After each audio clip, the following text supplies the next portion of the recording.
नमस्कार, आप देख रहे हैं नब्बे 24 एक खबर सच्चाई की ओर। आपके साथ में स्नेहा सांडिलिया। बिहार विधानसभा चुनाव 2020 के समापन के बाद लोक जनशक्ति पार्टी के उम्मीदवार चंद्रशेखर सिंह बब्बन ने कार्य संवाददाता सम्मेलन का आयोजन किया। इस आयोजन में उन्होंने बताया कि लोक जनशक्ति पार्टी के नेता राष्ट्रीय अध्यक्ष चिराग पासवान आज बिहार की राजनीति का दिशा और दशा बदलने का काम कर रहे हैं। उन्होंने कहा कि चुनाव के समय कुछ महान नेता लोग जनता के बीच सब्ज बाग दिखाने का काम करते हैं, जनता को गुमराह करने का काम करते हैं और जनता को ठगने का काम करते हैं।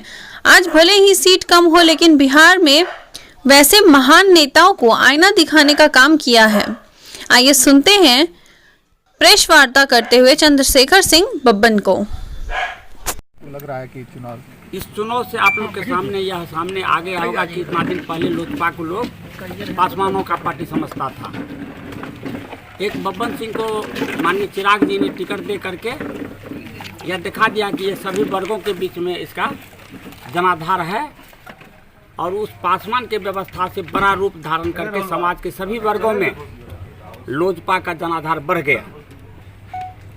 इसलिए इतना दिन जो सीमित दायरे में था वो अब असीमित दायरे में आ गया। उसको थोड़ा हमको सजग करना है, सबल करना है और उसको लेकर के हमको सबसे पहले संगठन का विस्तार करना है और उस संगठन के सिपाही जो निष्ठावान सही माने में लोजपा के हैं या हमारे लोग हैं, दोनों का कॉम्बिनेशन बन करके लोजपा को यहाँ पर जमीनी स्तर पर मजबूत करने का काम करेंगे। लोजपा के द्वारा कितना सहयोग किया गया आपको? लोजपा के जो मतदाता थे मेरे साथ थे, नेता थे मेरे साथ नहीं थे। मैं तो सब दिन समाज का प्रहरी रहा हूँ। क्या अंतर पड़ता है, यहाँ जाए वहाँ जाए, खटना तो हम ही को है। अब मेरा जो है इतना 40 वर्ष का जो कर्म किया हुआ है ना, जनता जानती है कि जो उनको विश्वास है कि यह सही नेता है, इसके नेतृत्व में हम लोग का भी भला होने वाला है। इसलिए आपको जो है 15 तारीख के बाद नज़र आने लगेगा कि जो कितने संख्या में लोग जुटते हैं मेरे पास। इस बार जो चुनाव लड़े आप जी, उस चुनाव में कितना आश्वस्त?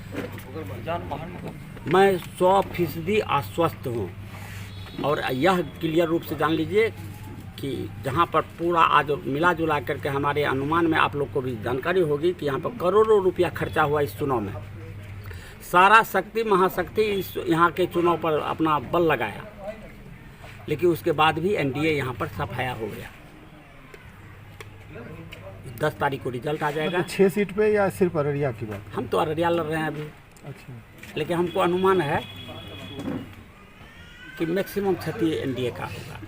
हमने कहा है कि 100%, लेकिन क्षति होगा ये आपको 10 तारीख को पता चल जाएगा। बहुत चीज़ आपको सामने नहीं आ रहा है। मैं यहाँ का लोकसभा विधानसभा का नीति निर्धारण करने वाला व्यक्ति कार्यकर्ता रहा हूँ और इतना जान लीजिए कि मैं आम उम्मीदवार के तहत आपको नहीं बता सकता हूँ। आपको खुद पता होगा कि चुनाव रिजल्ट से पहले हम घोषणा करते थे कि कौन उम्मीदवार कितना वोट लेगा, कौन कितना से जीतेगा, ये हम क्लियर पहले ग्राफ बनाते थे। अररिया के लिए अप्रत्याशित जिसकी कल्पना आप लोग ने किए होंगे वह रिजल्ट मैं देने जा रहा हूँ। यहाँ पर सबसे ज़्यादा गड़बड़ी जो भी है सामाजिक सद्भावना का अभाव, मैं उस सद्भावना को ज़मीनी हकीकत रूप से स्थापित करवाऊँगा। इस बार भी मेरा अगर गिनती निकलेगा काउंटिंग के बाद मेरे साथ सीट लेकर के बैठ जाइएगा, जहाँ 100% अगर मुस्लिम का मतदाता होगा वहाँ पर भी 5 लोग लोजपा को वोट किया होगा। इससे बड़ा सबूत क्या रहेगा?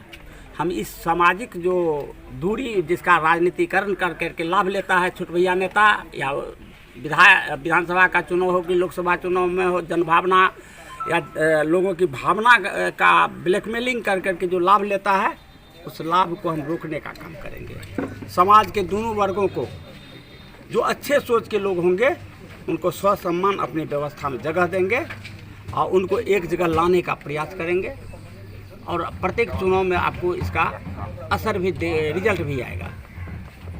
योजना स्कीम चलाएगा लेकिन जात का ठेकेदार नहीं रहने देंगे किसी को। वो ठेकेदार बना रहेगा लेकिन उसका जात जो है मतदाता उसके डायरेक्शन का अनुसरण नहीं करेगा। या पार्टी के लोगों पर आरोप लगा रहे थे कि उन लोगों ने साथ नहीं दिया चुनाव में। पार्टी के जो पदधारक हैं, हाँ, कहाँ अररिया के? अररिया विधानसभा के, हाँ, वह पदधारक में बहुत कुछ कमी है। जो हमारे साथ रहा वो भी चिन्हित है, जो विरोध में रहा वो भी चिन्हित है। विरोध का व्यवस्था का हम विरोधी रहा हूँ सब दिन, वैसे लोग को हम पार्टी में सम्मानित नहीं रहने तो देंगे। अभी जो आपके लोजपा का यहाँ संगठन है, अररिया जिला संगठन, उसके लोगों के द्वारा आपके चुनाव में सहयोग नहीं किया गया क्यों?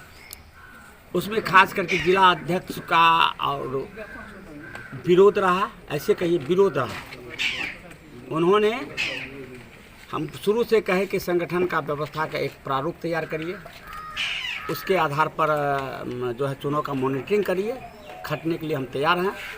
उनका व्यवस्था घुमा फिरा के संसाधन आ जाता था। हम कहते कि ज़मीन पर जाएगा जो भी कार्यकर्ता, उसको सारा समुचित अगर व्यवस्था नहीं रहेगा, क्योंकि हम भी चुनाव का प्रबंधन बहुत दिन से करते रहे हैं, 20 वर्ष से तो हम लोकसभा का प्रबंधन कर रहे हैं। हमको पता है ना कार्यकर्ता को क्या मजबूरी आ सकती है, क्या ज़रूरत है। लेकिन वह हमसे संसाधन का व्यवस्था के लिए कहते रहा, कभी एक कार्यकर्ता को भी रोड पर या जनता के बीच में नहीं जाने दिया। हम संसाधन, हम गरीब आदमी थे, संसाधन नहीं भी हमें दे सकते थे। लेकिन वह जिस लोजपा के नाम के तहत राजनीति करता है, जो हम जिलाध्यक्ष हैं, हम महासचिव हैं, कि हम यहाँ का उपाध्यक्ष हैं, वैसे लोग को अपने अपने टोले में कम से कम भेज देता।